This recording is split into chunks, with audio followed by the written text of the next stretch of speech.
Good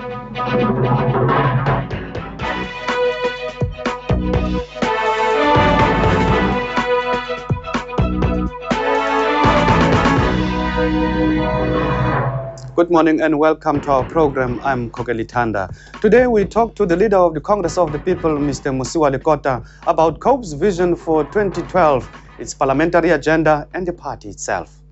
In 2008, top members of the ANC defected from that organization to establish the Congress of the People. At the time, analysts believed that the new political party could make inroads into the support base of the ruling party. It did reasonably well at the national election of 2009, but since then, leadership squabbles and defections within its ranks have left the party with scars. Only this weekend, the party was shaken to its roots when its treasurer, Hildan Dude, was expelled after a disciplinary hearing had found her guilty of meddling with party funds. But despite all these setbacks, the party still makes its voice heard at Parliament. And to tell us just how they plan to do it this year, we are joined by its president, Mr. Mosiuoa Lekota. Good morning, sir, and welcome to our program. Good morning, sir, and good morning to the listeners. Mr. Lekota, before we talk about your plans for 2012, let's talk about COPE. With all these setbacks and defections, like that of Philip Dexter, why should voters still believe that COPE could be a factor in the next general election? I think they should, because at the present time, the Congress of the People is growing, not on the glory days of the past, but it is growing now on the basis of the membership that is attracting to its ranks. And we've got very many new, very talented and brilliant professionals and business people that are joining the ranks of the party. And this is really what really matters, because a lot of the people that you've seen defecting, going back and things like that, is people that had roots elsewhere and whose loyalties still lay there. And any party of the nature that we are putting up necessarily would have to grow on its own steam. It's like putting a transplant on the ground. It loses the first leaves, must go, and then it must begin to develop its own leaves. And I think the Congress of the People is on the move in this regard, which is why at the present time we are renewing membership, setting up new branches and structures. We'll talk about that in a moment, but some of those defections, like the one of Philip Dexter, came rather unexpected. Others, not that much of a surprise. Are there any more to come in the near future? Well, I'm not, I don't want to be a prophet. I wouldn't say, if you asked me a few weeks ago, I would have said to you, the leadership would have remained exactly as what it is. But as you have seen last week and this week, we've lost one of the people that we didn't think we caught this person with one of the most inexcusable indiscretions. But are there still factions within the party like the Shilowa effect? Well, I can tell you that there's only one Congress of the People, and very many people hold different views on various issues, but many of them are now working together. They are setting up the structures, they are joining together, they are running branches together. They're obviously at local, regional level and so on, they are sorting these problems out. And I think that we are in a very healthy spin at the present time. Recently you called for a renewal of the Congress of the People. What did you mean by that? When we went to the Congress at Hartfeld the last time, one of the major problems that we faced, in fact, when we went to St. George's and then Hartfeld, was that without a reliable membership database, we could not hold a Congress that was genuinely representative of our members. And we took this decision, therefore, that we should develop a new membership database.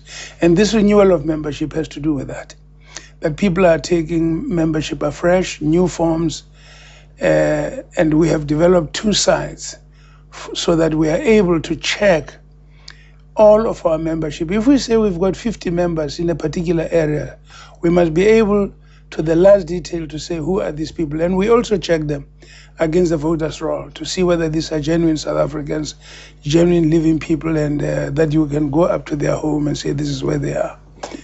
You've been calling for closer cooperation among opposition parties, and the recent development is the meeting that you had on Friday. Any progress report in that regard? Yes, no, certainly. When we did an analysis last September, October, we realized that no single opposition party could take the task of establishing a genuine and effective opposition by itself. And therefore, we invited sister opposition parties on the basis of the suggestion that had been made by them, by the way, at the Sandton Convention in 2008, that it was important to reconfigure opposition politics and move towards cooperation between opposition parties. That meeting took a decision, that was last November 25th, took a decision that we should work together. And that decision was taken in November. We agreed a minimum program on which we would cooperate and a mechanism for coordination. And we met last Friday, and that meeting went on exceptionally well. In fact, it was extremely inspiring. We identified issues that we need to be working on, starting with the information bill, the proposed 17th Amendment of the Constitution, and other issues. So we are here, moving at a very, very good speed. I know the youth movement of the Congress of the People was at some stage opposed to close cooperation with the DA.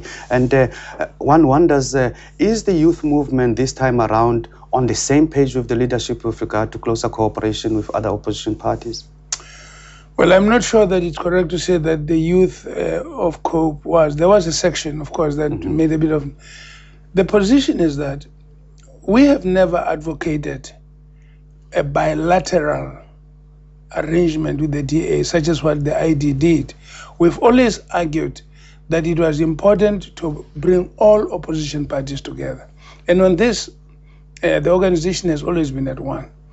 And what we are busy with now is a cooperation between all opposition parties, including the DA. Now, I must say, by the way, at this point, that as far as we are concerned, the minimum program that we agreed on is open for any South African political party to participate in.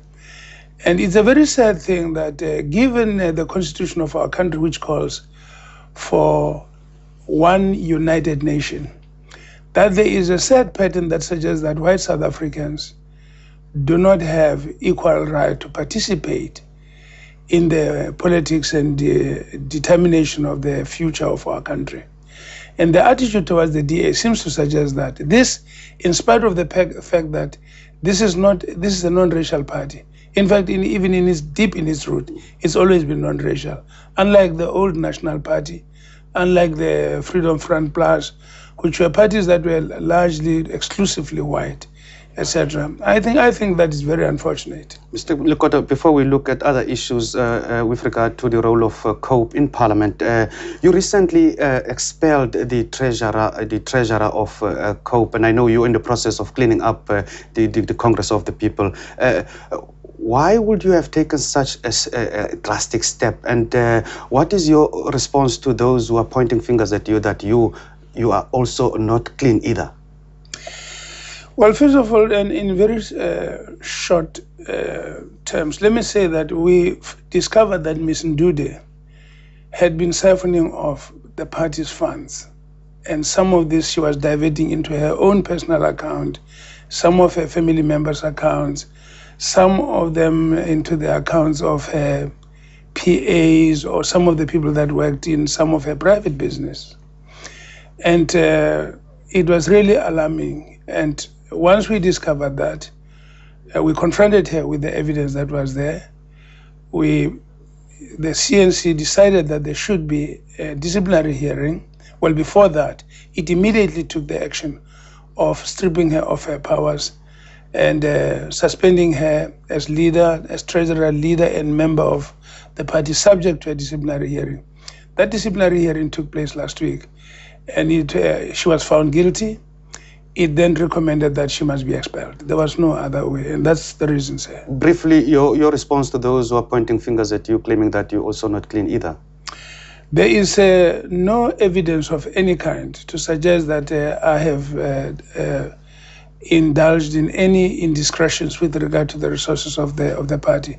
The National Office Bearers, the Congress National Committee had opportunity to examine all the evidence that was tabled there in the presence of Mrs. Ndude. And there is nothing that suggests that I or any of the other officials, and in this regard particularly the acting national treasurer, have ourselves benefited for ourselves with the monies of the party. Briefly, in 45 seconds, Mr. Lekota, the president has called for a revision of the constitution. What concerns do you have in that regard? Well, we hold the view that the constitution, I've said this before, the constitution as negotiated at CODESA is the best that could have been negotiated. I think nations around the world have acclaimed this constitution. Now, the president has of course said something about reviewing the constitutional court. The constitutional court. Yes, whatever that means, I don't understand. We've tried to understand this. In fact, I've raised a question with regard to this directed to the president to explain what he's talking about. Any democracy's state would have a judiciary. It has an executive and a legislature. Each one of these legs have got competences of their own. They stand by themselves. The judiciary in particular, not only is it independent, but it has within its own structures. It has procedures by which it reviews its own decisions. Now, when there's talk of the judiciary must lead to transformation, it's a very difficult thing to understand what it means, because the judiciary is not there to make laws or policy. It is there to review the work, either the laws passed by the legislature to see whether those comply with the constitution or not, or look at the actions of the executive, whether they do not violate the constitution or not. It is not for the judiciary to determine what needs to be changed, what needs to be done where.